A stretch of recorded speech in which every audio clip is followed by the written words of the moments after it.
Hello. Hi, audience. Sorry we're late. Hey, how you? Hi, Heather. How are you? I'm doing good. How are you today? Good. Cool. Thank you so much for having me on your show. I appreciate it. The pleasure is all mine. So, yeah, today's just going to be another Ask Me Anything. Oh, that sounds like fun. Yeah. I also have, audience, I hope you're out there. Feel free to ask questions. Don't be shy. Remember to subscribe. Yep. Follow him on Facebook and Twitter. Mm-hmm. So please somebody just say anything to show that you're out there, because we had some technical difficulties on Heather's show. That's true. If you guys were watching my Vegas Aces channel, it didn't go very well, did it? We got halfway done and we're like, oh, we're not on the internet. Mm-hmm. Hey, Raul. Hey, Jeremy. How are you? Glad you guys are here. Okay, I'm glad someone's here. And if we don't have questions, I brought some from my forum. So we're doing an Ask Me Anything. So Yep. ask anything. Ask Mike your questions, whatever questions you may have. But while we're waiting, Uh, I have another rant. okay. Okay. So, I was playing free bet blackjack at the Golden Gate with the guy who invented the game. And here I am, probably one of the leading mathematicians on the game. Uh-huh. And so we are playing there, and I get a 12 against the dealer's 4. And before I explain that, it was me, Jeff, the inventor of the game, and another friend in the last 3 positions. And then there were 2 guys who were there before we arrived. And so it gets to my turn. I have the 12 against a 4. And free bet blackjack is one of those games where you push if the dealer gets a 22. Mm-hmm. And under that rule, it changes the basic strategy a little bit. And in this case, instead of standing on a 12 against a 4 as you would in blackjack, you're supposed to hit, which I did. Oh, okay. And then, to make a long story short, the dealer ended up getting a good hand. Okay. And the guy at first base lost. And he got furious. And he just pounded the table and just was muttering stuff I couldn't hear, because it was, you know how noisy that casino is. Mm-hmm. Didn't you used to work there? Which one was it? Golden Gate. No, Oh. I didn't work at that one. I worked Okay. at 2 other gold ones, though. So Golden that's probably Nugget why. and Gold Coast. Yep, those are it. Yep. And then the other friend, I couldn't hear what he asked, but he just said something like, are you angry about something? And then he got out a $20 bill and a lighter from his pockets, and then he lit the lighter, and he was imitating that he was going to burn the $20 bill, but he didn't. And then he said something, and I couldn't hear it because it was so noisy, but it was like, hitting a 12 against a 4 is just the stupidest thing, and if you're going to do that, you may as well burn your money. Huh. And, okay. I'm sure he didn't know that I know more about this game than mathematically than perhaps anyone on Earth. Mm-hmm. It's certainly in the top 5.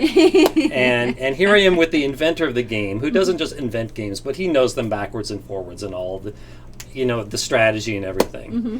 So, okay, number 1, he's wrong. When you play a blackjack variant, whether it be Spanish 21, Super Fun 20, no, that's a bad example, Spanish 21, Blackjack Split, anything that significantly changes the rules or the deck composition, it changes the strategy.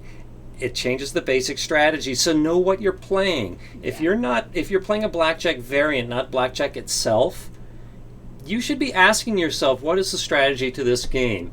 It's probably not going to be the same as blackjack, and you will be the one that is throwing money away if you play blackjack strategy at a game like free bet blackjack or blackjack switch or Spanish 21.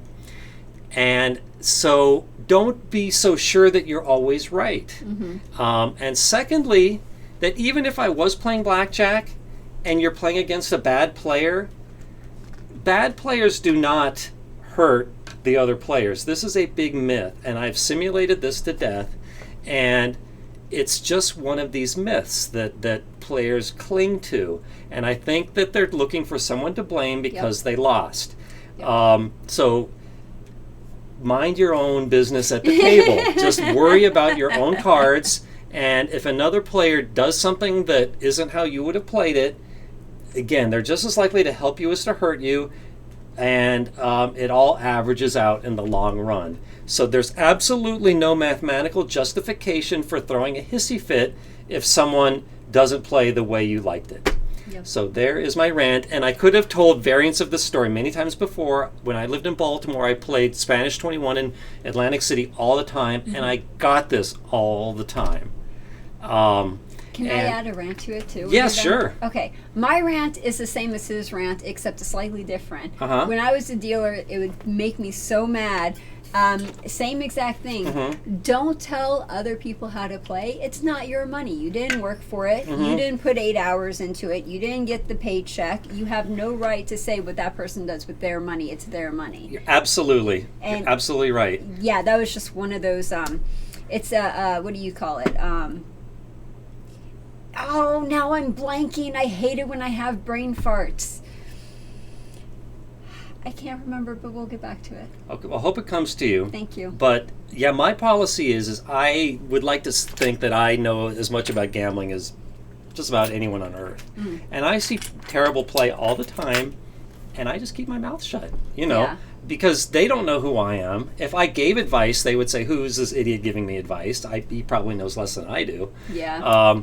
So I just keep my mouth shut. I was with an influential person, Mm-hmm. Someone you don't exactly want to say the wrong thing to, kind of Mm-hmm. a thing. And he was talking about how he loves craps, how he loves playing craps, and then he started talking to me about how he hedges his bets with proposition bets. Yeah. Yes, exactly. That is exactly how I felt. And the Yeah. entire time I'm thinking, okay, I can either say something about it and be right and pissed or make him upset, or I can not say anything and then he's happy and the casino's happy and the only one who's unhappy is me because I didn't say what I wanted to say. Mm-hmm. Yeah, that I would have to take according to who the person was. Is this somebody who I'm probably ever going to see again? If not, I'm probably inside my mind going to say, put this person's name in the list of people who don't know what they're talking about and try to make a quick exit. But if it's somebody who is a friend and they're just mistaken, I will correct them. Yeah. And also, if I'm asked how to play something at the table, which I often am, then I'll tell them. And the way I'll always phrase it is just the odds favor doubling or the odds favor standing, surrendering, whatever it is. And I always like to phrase it that way because it doesn't guarantee that they're going to win. Yeah, that's a good point. I don't like to say, like, you should hit, because if they bust, then it looks like I'm wrong. Yeah. I like to just say what is statistically the best play. The house, or the book says to do such and such, or the house, normally plays this way. Yeah. I don't like to phrase it as the book says because some books are wrong. As a dealer in the casinos when I dealt on Blackjack, if someone asked us what to do, we always had to say the book says, because it's only one book. Ed Thorpe's, Beat the Dealer book, which is where the Blackjack strategy basically originated from. And that's the book that we would refer to. Okay, so if they ask what is the title of the book, that's a good book. Yeah. But now there are so many. And you could also use this phrase in other games too, like, I don't know, video poker. So, by the way, I wanted to title my book just the book, but there's also a version of the awesome. There's also a version of the Bible that does that. Oh, that would be so awesome. Oh, thanks. I would love that. Would the quotes make a difference? Maybe I could put like the gambling book, but put gambling in a real tiny font. Really small, and then the book. That would be really neat. I love that idea. Thanks. Let's see what you guys are saying in the chat. Everyone's saying hi. How you doing? Hi, everyone. Thumbs up. Howdy. I just got back from Texas, so... Did you have a good trip? Okay, so I was in the middle of Texas in the middle of July, and it was hot. Yeah. And it wasn't as temperature hot as Las Vegas, but it was just so humid, and I was drenched in sweat the whole time. Oh, man. It was so uncomfortable to be outside. Oh. But we still made the best of it, and we looked at a bunch of colleges for my son. Oh, cool. And did some touristy stuff, tours of this and that. And anything you put up on your channel that people could see? Yes. Ooh. Okay, so I was in College Station, Texas, the home of Texas A&M. Mm-hmm. And we were having a late dinner because we're kind of jet lagged. And at sundown, which is at around 8:30, outside the Dixie Chicken, which is right out across the street from Texas A&M, suddenly just birds just started coming out. Wow. And I looked out and I said, where did all these birds come from? And then just more and more and more started coming out. And they were making a big racket, and it's just like they were flying in big circles. Oh, wow. And just generally acting crazy. Uh-huh. And at first I thought maybe they were bats, because I know that there's this big exodus of bats at sundown in Austin. But they were loud, and bats, we can't hear their frequency, and just more and more and more kept coming out, and I thought, I got to get a video of this. Wow. So I took a video, I stopped the camera, and then more and more keep coming out. So I kept taking, I took another video of more birds, and then I stopped that, and then more came out, and just kept more and more and more, and just the whole sky was full of birds. Wow. So if you go to my non-gambling channel, the title is Platypus Garden. Mm-hmm. I just put that up there. It's called Starling Attack, and it just shows all this footage of all these crazy birds. And but the mystery is I showed this video to people in Texas, and then subsequently on my forum, and there's a big difference in opinion in what kind of birds they are. Some people say they're starlings, and some people say they're grackles, and I think that they're one of the two. And then other people are coming up with oddball stuff like crows and bats and stuff. Pigeons. So if we have any bird experts watching, please go look at that video and let me know what you think they are. That's awesome. So we have a couple questions in the chat. All right. So our first question is from Boris, and he asks, is there any game except poker where the other players actually affect you? Let's see. Let's see. Well, there's games like Pai Gow and Pai Gow Poker where if another player is banking, that affects you. Then you're playing against that player, and that certainly affects you. Let's see. In horse racing, while ultimately the horses determine and the jockeys who wins, if you're betting at the track, you don't know exactly what you're going to win until the race is over, and if a lot of other players bet what you bet, it's going to depress what you win. Another one is Big Baccarat, when the players take out the cards. Or is it Chemin de Fer, where they decide what card they take out, if they take out a third card or if they stay? Yeah, I've never actually seen it played that way, but in Chemin de Fer, the acting, unlike the casino where the banker is also the one dealing the cards, or the dealer, they have an employee that actually gives the cards, but a particular player is actually banking, like how they do it in the LA area casinos, and he has the free will to hit or stand on a 5. Okay, yeah. So that might affect. That'll affect it a little bit, but that's all I can think of off the top of my head. Yeah, otherwise it doesn't really matter. You make the bet, and then the bet either wins or loses, and the other players don't have an effect on that outcome. Yeah, and as I just said in Blackjack, yes, in one particular hand, yes, they can affect you, but in the long run it doesn't matter. It's just like another element of randomness that's introduced into the game that averages out in the long run. Yeah. Okay, what else do we got? So our next question is, let's see here. Is it a good time, or is it ever good to make a living playing blackjack?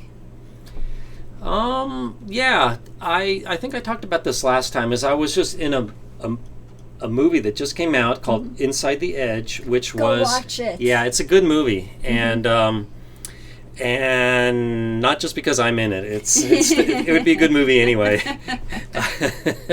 What was I going to say? Yeah, this movie shows some other advantage plays in blackjack, like ace tracking and shuffle tracking. Yeah. And then your normal high-low count. Yes, and talks about flashing dealers. Mm-hmm. So in my opinion, and this gets argued on my forum, I think that card counting is not the main advantage play in blackjack anymore. For one thing, it has a low advantage to begin with, like 1%, and it's real easy to get caught now. Mm-hmm. So I think that it's these other forms of advantage play are the way to beat blackjack these days, and I'm not the best one to explain how to do them. They're rather difficult, to be honest with you.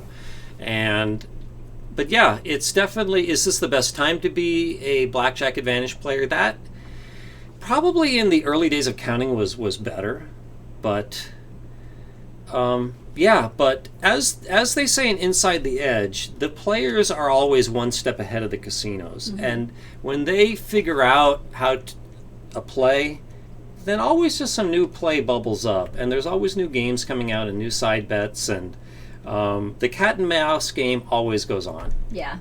Now, just to add to that question just a little bit, mm-hmm. As the dealer, we would see people make a living from gambling all the time, but mm-hmm. that doesn't necessarily mean they were advantage players or they knew what they were doing. Mm-hmm. You know, we would have people actually be there 8, 12, 15 hours per day, every single day, gambling, and it was an extremely stressful job. It's not like you go in, you have fun, you gamble, you make lots of money. It's like, oh my God, rent is due tomorrow and I'm on this huge losing streak, and the only way I could get it back is if I gamble the next 8 or 10 hours and hope that I, make my money back plus my rent. It's an extremely, extremely stressful thing to do, and we would see that with our players too. Yeah, I would not call these players professional gamblers. I think they were probably recreational players. No, professional as in they had no other job, and this was their job, and this is how they paid the rent, and this is how they paid their bills, and this is how they made money for food. Like when I say a professional gambler, that's what I'm talking about. This is their job, and they did it more than 8 hours a day, and they used it to pay their bills and food.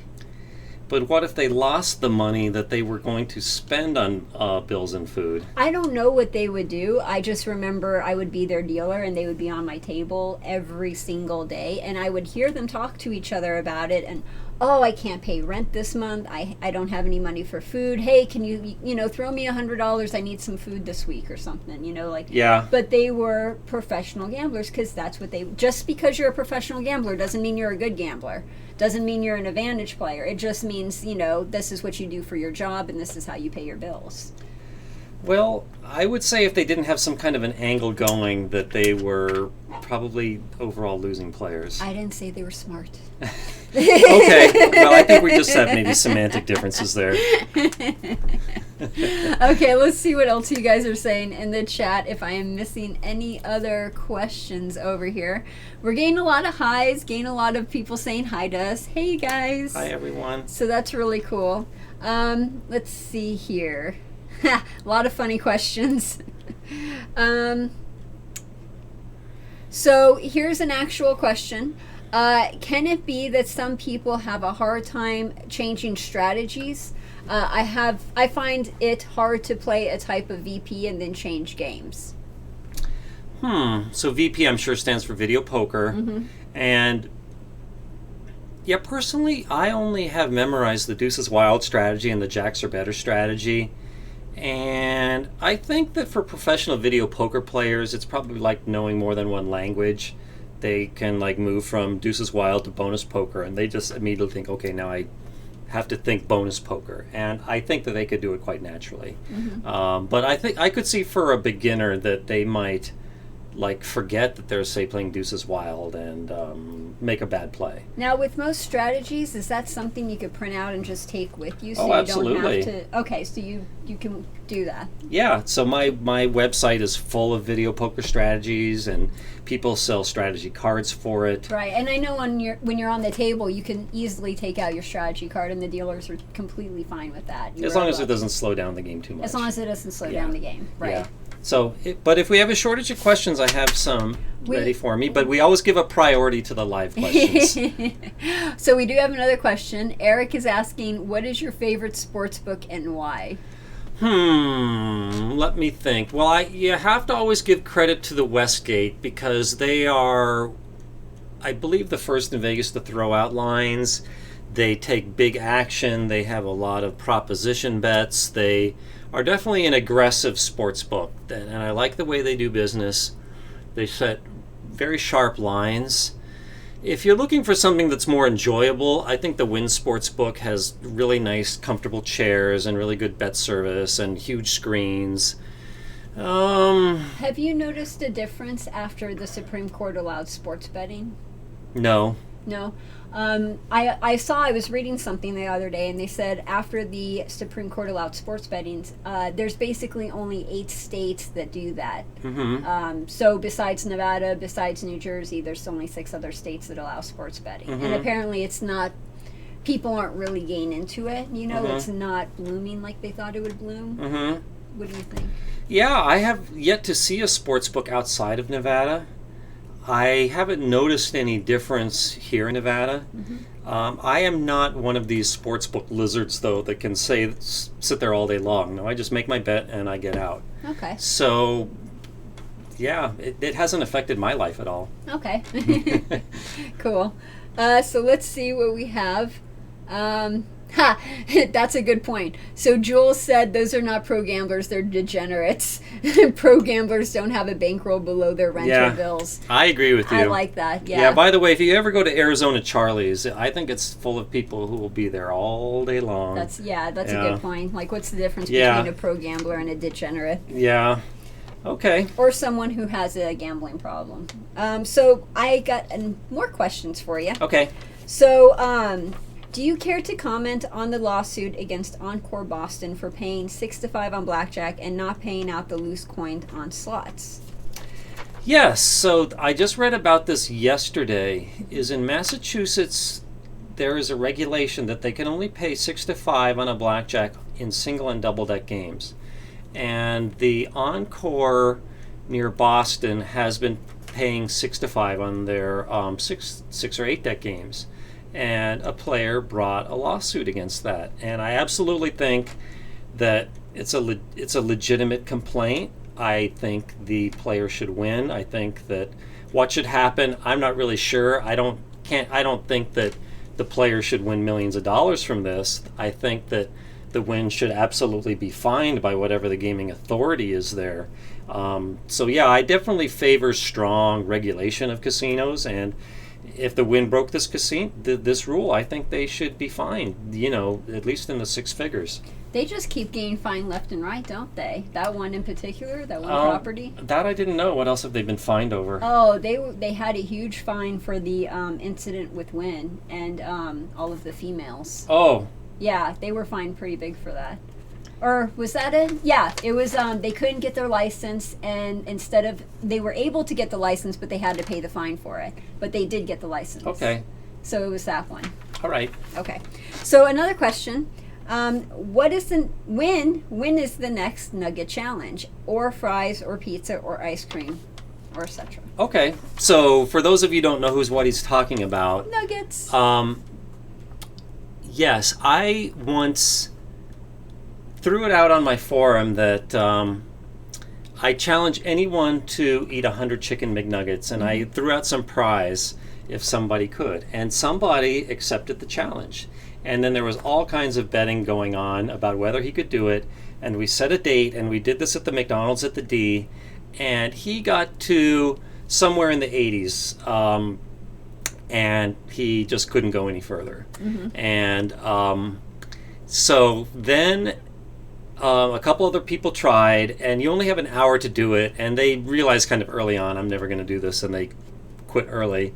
And then we had another guy who got, again, into the 80s, and he could go no further. And chicken McNuggets, by the way, it's not so much the volume of the food, it's just that they're so greasy. And then we had another guy who did get to 100, and it was not easy. That was Poker Grinder, but yes, he got to 100. And then we kind of thought, well, Mount Everest has been climbed, and there was no talk about it for a while. And then a new guy, Tom G, came along to the forum. No, Tom P. And he said, I could do way more than 100. And he previously did the Dupar's Pancake Challenge, and he did that really easily. Mm-hmm. And that's on my videos channel of gambling stuff. Yeah, so you can watch it on this channel. You can see all the videos. And then there was a whole bunch of betting about it, and we didn't have a particular goal, but he said, I'm going to get to at least 150 and shoot for 200. Mm-hmm. And then we did it, and there's a whole video on it. And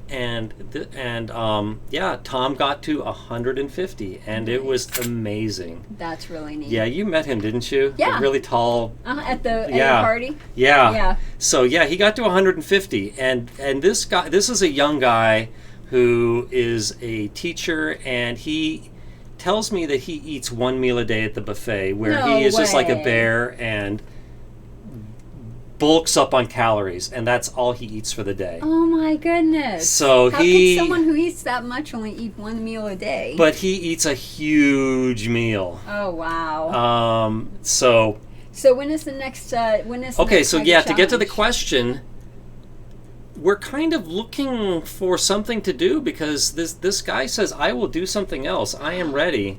And what I would love to do is that Amarillo steak dinner challenge. Okay. Where there's like 8 pounds of meat and potatoes and beans and bread and stuff, and you have to eat all this. I also think it's within an hour, and he feels confident he can do it. Mm-hmm. And I am just kind of looking for a way to where I could at least like break even financially with this, like maybe get someone to bet that he can't do it. Well, if you're doing bets, if everyone is always betting, and can't you take a vig? Then that would be illegal to basically rake a pot. Yeah, but you're using that money to pay for the food, right? So isn't that technically not gambling because you're using it to pay for that event? I suppose that's a possibility.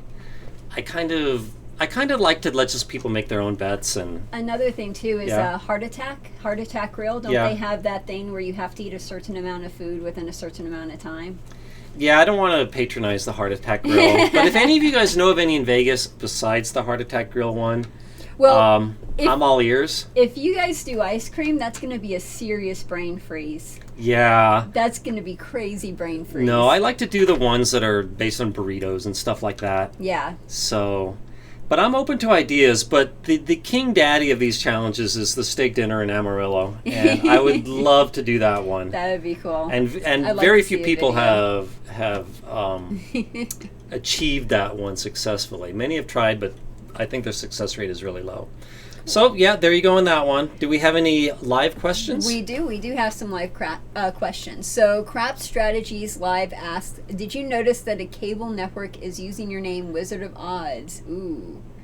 Did not know that. Yeah. Really? It's serious? Like that's... Yeah, I have heard that. And other people have used it too. Like there's some writer in Atlantic City who calls himself that. No! Are you serious? Yeah, but I can't be that mad because there was a game show called Wizard of Odds before me, and there was a bookmaker out of Chicago who went by that moniker, Donald Angelini.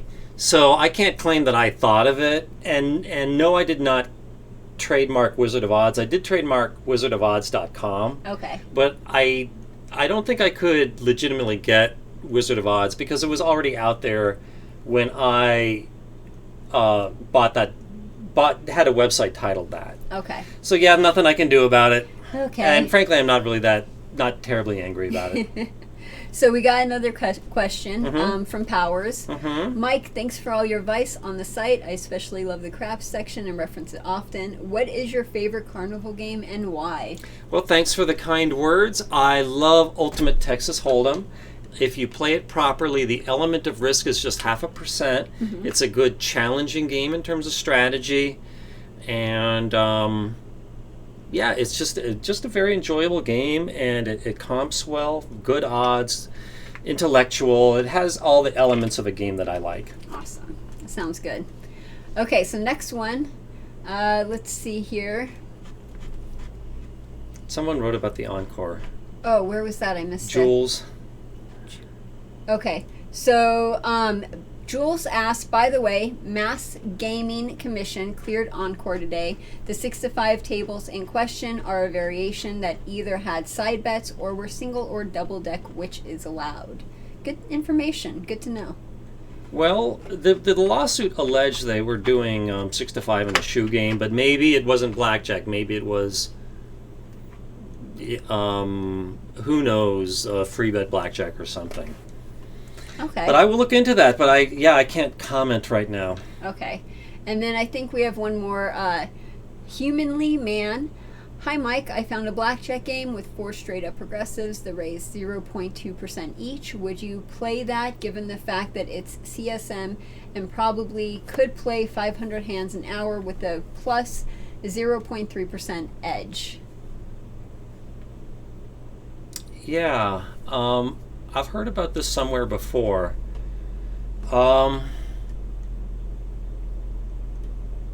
I'm not sure if I'm at liberty to talk about this because somebody wrote to me about this. Don't get in trouble or anything. We got plenty of questions here.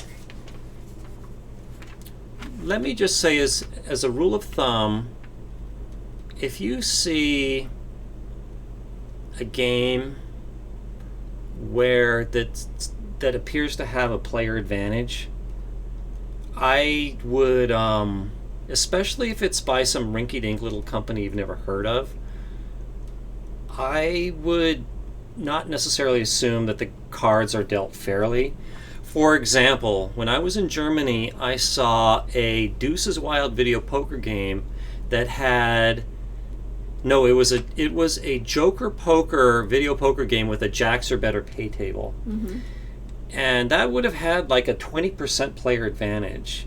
And I played it for a while, and it just didn't seem like the Joker was coming up much, and it just kind of had a gaffed feeling about it.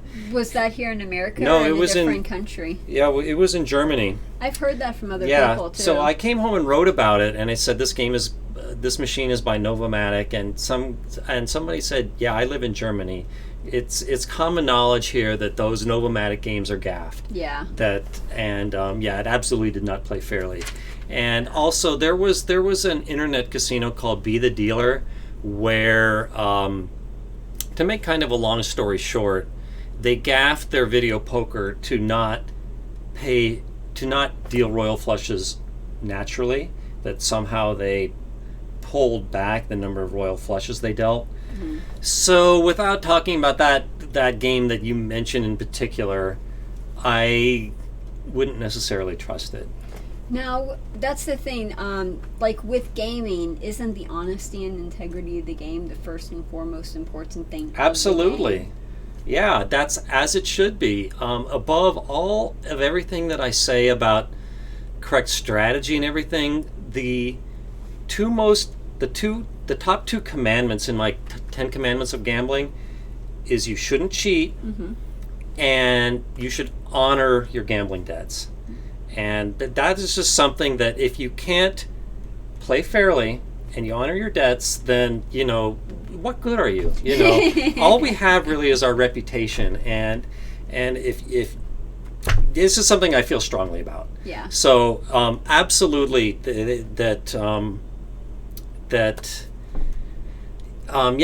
If you say these are the rules of the game, then those should be the rules of the game. And frankly, I think here in Nevada, the Gaming Control Board does a pretty good job of enforcing that games are played fairly. Yeah, they're very strict about that here. You have to have the integrity and honesty of the game in mind. Yeah, absolutely. It's very important here in Nevada that mm-hmm. people trust Nevada casinos, that if they win, they get paid, and that they're going to get a fair game. And there's no magnetic thing underneath the roulette wheel, I swear. Yeah. I would get asked that all the time. Yeah, okay. Any more? Yeah, we have a couple more questions. Let's see here. Oh, okay. Somebody asked about the previous question. Oh, where? Where is that? But the game with the progressives. Yes. So, Humanly Man says it has a 0.5% house edge, but is positive with the progressives. Okay. Pretty much my answer hasn't changed. I don't know the game you're talking about, but I do know that progressive games, the casinos can make mistakes in making the meter rise too high. And yes, it's been known that with especially with video poker, that the way they set up the game, that the way they put in the rules, that they make a mistake. And I can't confirm or deny your game in particular, but I just don't know without knowing more details. Okay. So, but I will say that, if you've done the math and it seems to have a 0.5% advantage or whatever you said, then I would be inclined to believe that that you found a good play and you should play it. Okay. And then Silver Hunter asked, is there ever a situation in craps where I should play any of the prop bets, like the horn bet or the hot bets? No. Okay, that was easy. I like easy questions. This one's a good one. Okay. What do you think of Uno? And do you have a strategy? Yeah, no, when I was a kid, I loved Uno. I could play Uno for hours. Do you have a strategy? Do you have a strategy for how to play? Oh, but I haven't played Uno in so long, but I like to hold back my wilds and my wild draw fours. Those are good, yeah. And I like to, it's easy to say this, but I like to have a distribution of the colors. So I like to, if I could always play something. And one thing that always bothered me in Uno is when people didn't say Uno, and then you say, and then you catch them on it, and then they say Uno late, and then they say, and then they try to say, I didn't need to say it immediately. No, when you put down that card and you have one left, you have to say Uno immediately. Immediately, yep. And if you don't, then I don't even remember what the punishment is. I don't know if there's a punishment. I think you just don't win. No, I think that you have to take cards. Oh, like what, 7 cards or 4 cards? I think you have to take 2 or 4. Maybe someone in the audience remembers. Do you guys know? Yeah, but no, I am not just gambling, but I'm very big on playing by the rules. And I have never even cheated in a board game. I can say this with total... Not even Monopoly? Total straight face here. I have never cheated in a board game in my life. You weren't the banker in Monopoly and you didn't take a couple No, extra. Absolutely not. Now, I will get a confession off my chest. Okay. Okay, when I was in junior high, I was in something called the Foreign Language Club. And one time, the teacher just got out a set of French Monopoly, and I guess she said, okay, and some other games too that were in French. And she said, okay, you guys just play these games. And I played on a team with a kid I didn't know very well. And we were banking, and I could see him reach into the bank and pull out like $1,000 and slipped it into our private money. Ooh. And I was in such a moral quandary because I was part of a team, and furthermore, this was just like a fun game. And if I ratted him out, I would have been known as a rat at that school, and any possible friendship with this kid would have been ruined, and I would have and it would have just caused a big argument. And whether it's right or not, I just kept my mouth shut. But I have felt guilty about that my whole life. You didn't do anything? No, I did not do anything. You didn't And I have been anything? racked with guilt for 40 years now. How many sleepless nights have you had because of it? I can't say that it like really keeps me up at night, but I just feel terrible about it. I wish I could like make amends for it, but But yeah. Have a tournament. What would you have done? I would not. Okay, so I'm not as morally good as you are. I would have been like, oh, You're look, better. that's my pot. Okay, we're good with that. I would not have been as good as you. Okay. No. So we have some more questions. Let's see. If we skipped your question, just please write it again. Martin asks, what are your thoughts about dice setting in craps? Is it effective? I've talked about this so many times, so I'm just going to say no. Total waste of time. But it's one of those things where it's like people always ask that question. I've gotten that question so much. Yeah. No, I'm not going to absolutely say that it can't be done, but I think that 99% to 100% of people who think they can influence the dice can't, and they're just deluding themselves. Yeah, and then they end up spending a lot of money buying a craps table, spending hours practicing. Yep, but I have yet to see any evidence that anyone can do it. Yeah. Yep. So Banano asks, what is your favorite game? Let's do a favorite casino game and a favorite board game. Okay, if the house advantage were the same on everything, it would be Pie Gough Tiles. Mm-hmm. And favorite board game, I love Risk. Okay. Yeah. Cool. Another game that I've found recently, I think you introduced it to me, was Apples to Apples. Oh, okay. That's a really fun party game. Yeah. As well as the variant of it. Bananas to Bananas? No, the one in the black box. Oh, yeah, that one. I love that one. That's Cards Against Humanity. Yes. That's a fun one. Yes. Yeah. And you're good at that, too. Thank you. Yeah, you're welcome. Yeah. So, let's see. Our next question. Oh, good. No more questions. 2. Yeah, I think you're right, Miplet. Oh, okay. If you guys have any questions, or if I skipped you or anything like that, please write your question. Mm-hmm. I can't go back in the comments, so once the comments go past a certain point, I can't see them. Mm-hmm. If dice influencing weren't true, the casinos wouldn't pepper the walls with rubber pyramids and make you hit the back wall. Those rubber pyramids are to make the dice more random.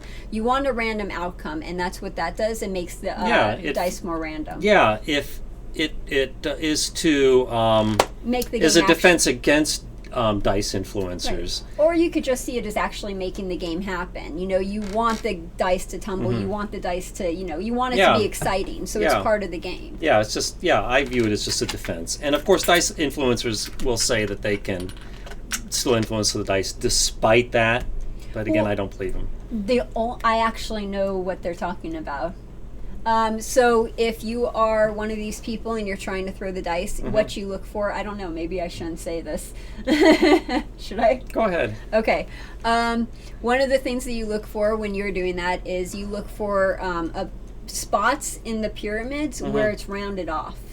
Okay. And then you aim for those spots. Okay. Yeah, I think I've heard that. And I know they're really particular about the bounciness of the table itself. Because if it's too soft, it's not good. You want to have a hard table, and the hard table makes a more random bounce. But you would think that a soft table would kind of absorb that hitting the dice. That's exactly it. It absorbs it, so it doesn't roll as much. But if you had a hard table, then the corners catch the table, that hard table, and it makes the dice tumble more. Okay. But yeah, I'm so sick of the topic of dice influence, so let's go on to something else. Moving on, let's see if you guys have any other questions. No dice, so how about, have you ever played Mississippi Stud? Yeah, I like Mississippi Stud. It has a pretty simple strategy. It's fun. I like Ultimate Texas Hold'em better. Yeah. So, there you go. So, yeah, it's a good but not a great game. Why don't we go to one of my forum questions? Okay, sure. So the next forum question is, you don't want to do craps.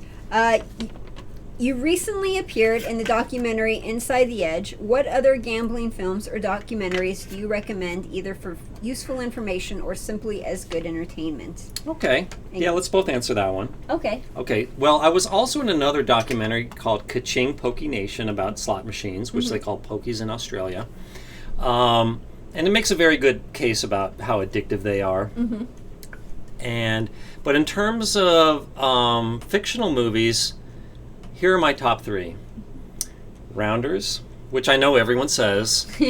Owning Mahoney, which you may not have heard of, but it's a kind of a low-budget movie starring Philip Seymour Hoffman, where he's a compulsive gambler who lives in Toronto.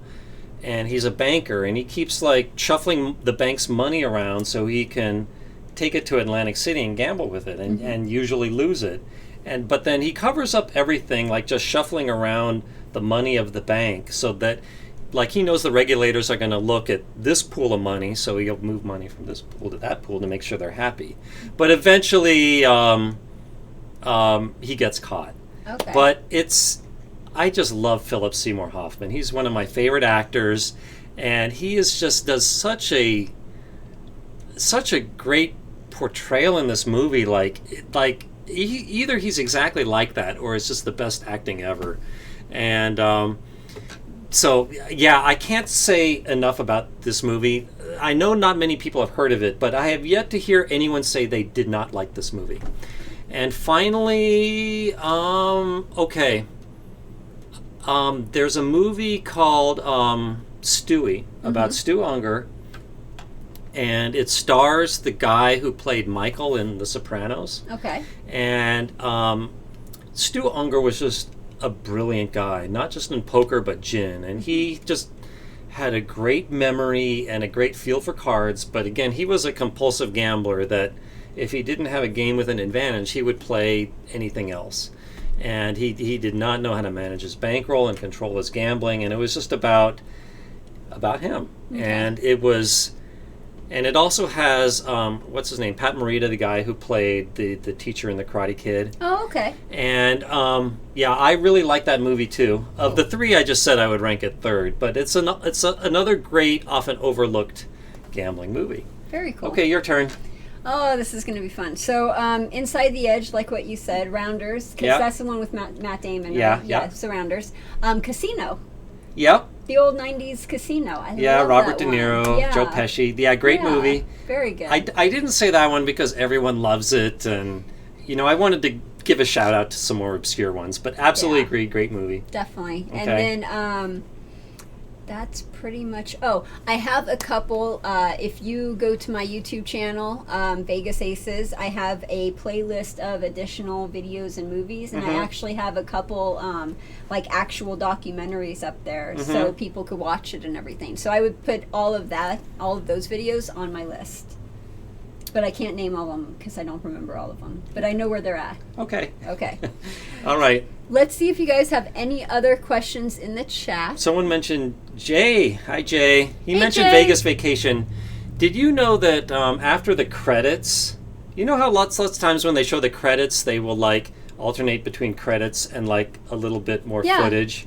So they did this in Vegas Vacation where the characters played by Sarah Jessica Parker and Nicolas Cage actually do get married. And the guy who married them is the guy who married me.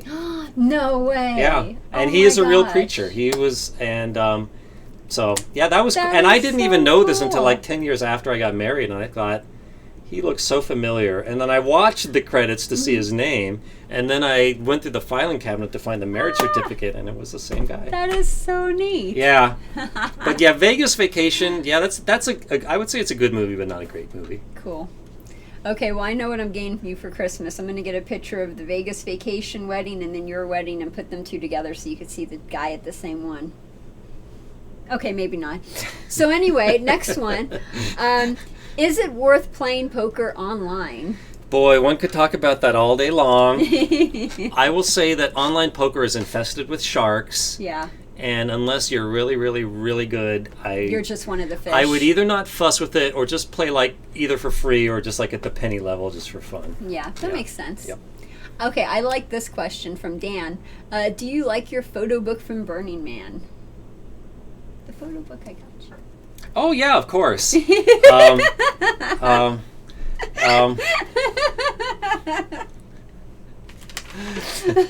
I was trying to, because there's, I was thinking he might have been referring to my video on Burning Man. I like that. But yeah, no, great book. Great book. Yeah, and it brings back a lot of memories because most of the pictures from it were from last year when I went. Cool. Yeah. Awesome. So it brought back a lot of good memories. Sweet.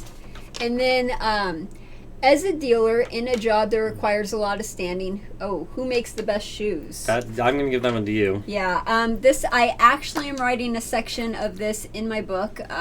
We have a whole section on just shoes and what people can wear. But the shoes that seem to stand out the most with most people that I got a lot of good feedback on is Skechers Shape-Ups. They appear to be very form-fitting, good for wide feet, and then also they're very comfy and good for standing for a long time. Also, if you're a dealer, casinos are supposed to give you pads to stand on or boxes to put your feet up and let your legs rest. So you put one foot up, rest it, put another foot up, and it's like a little box that they use. Yeah, I had some Skechers once, and they're very comfortable and they look good. Mm-hmm. I should get another pair for the gaming show. Yeah, which definitely. involves a lot of walking. Yes. Okay, here's a question for you, Heather. Mm-hmm. How come the dealers in baccarat get to sit down, but only in baccarat? Not only in baccarat. No, they don't only do it in baccarat. They can also do it in pai gow poker and blackjack as well. So it's a state law. I don't know in other states, but I know here in Nevada we have a state law saying that you have to have at least one blackjack table that's a sit-down table, and that's for the disabled. So there has to be one blackjack table there. A lot of baccarat tables are sit-down, but also a lot of pai gow tables are sit-down too. Mm-hmm. So, I did not know that. Yep. Interesting. Okay. Cool. Yeah.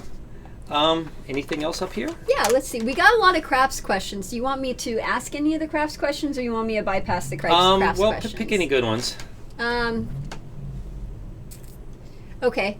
Will craps be widely available like slot machines, and why doesn't the game get more love at the state level?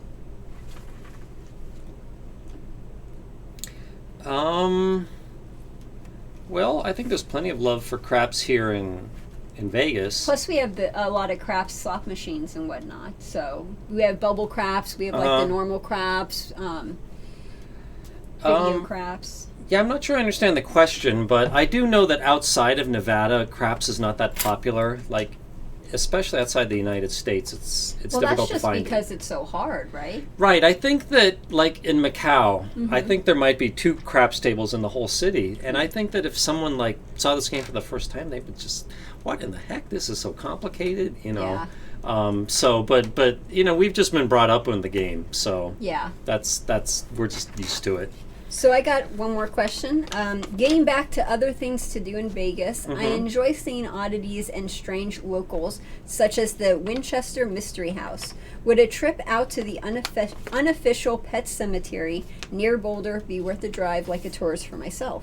Yeah, so what he's talking about is outside of Boulder City, like where you would turn off to go on the 93 down to Laughlin.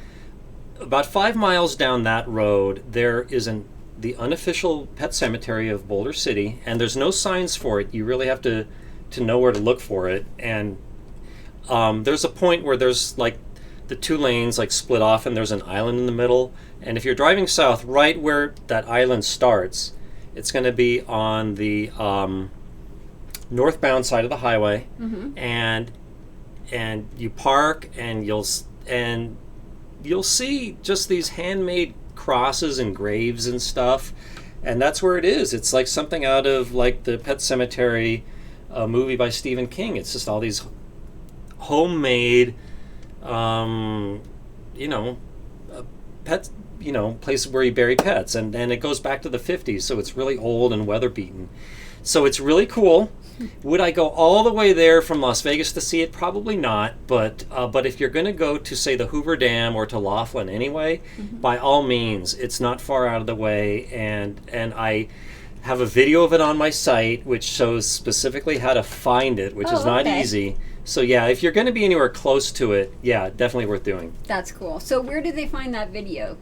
That's on my gambling channel, The Odds Must Be Crazy. Okay. And what would the title be that I The title be, I believe, it's just the Unofficial Pet Cemetery of Boulder City. Okay, so check that out. Yep. I'm going to check that out. That sounds really cool. Yeah. So we got a couple more questions. Let's see. Silver Hunter, another craps question here. Can the odds bet in craps ever be high enough to give the player an advantage over the casino? For example, 500 times odds. Nope. No. Okay. No, because you're always mixing in a neutral bet with a house edge bet. So no matter what, you're paying the house edge. Yeah. So yeah. There you go. Yep. I mean, it can get really, really close to break even, but it'll never pass it. Okay. And then one last question from the live stream, and then we will do one last question from the forum, and then I think we'll end the live stream after that. Yep.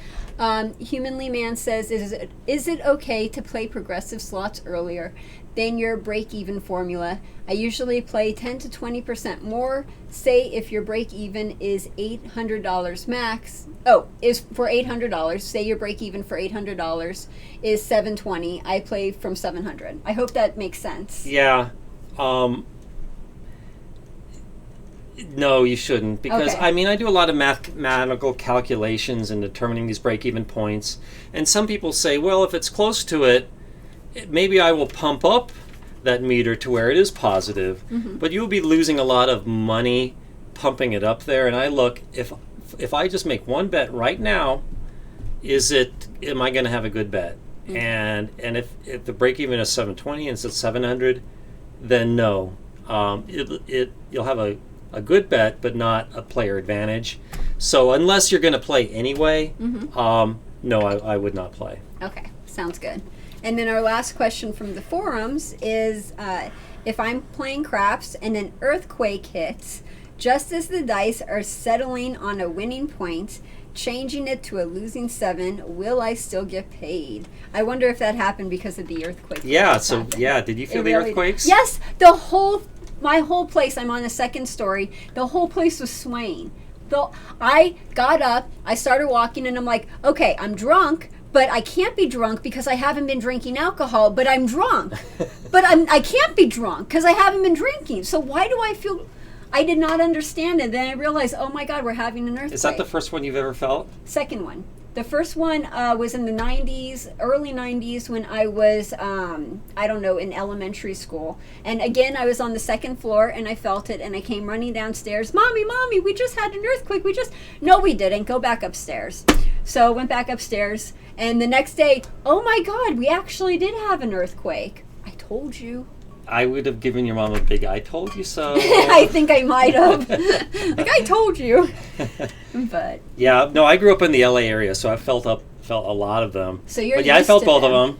What do you do when you have some people told me not to run under the doorway like I should go on a table, under the table instead. Is that correct? I think that a doorway is better than being under a table. Okay. But being under a sturdy table is good. Otherwise, being in a doorway or going outside, as long as you're not by any really tall buildings with glass. Exactly, somewhere in a wide open space. Yeah. Yeah. Yep. So yeah, that's what they say. So what happens then if you're on a craps table and you have an earthquake and like?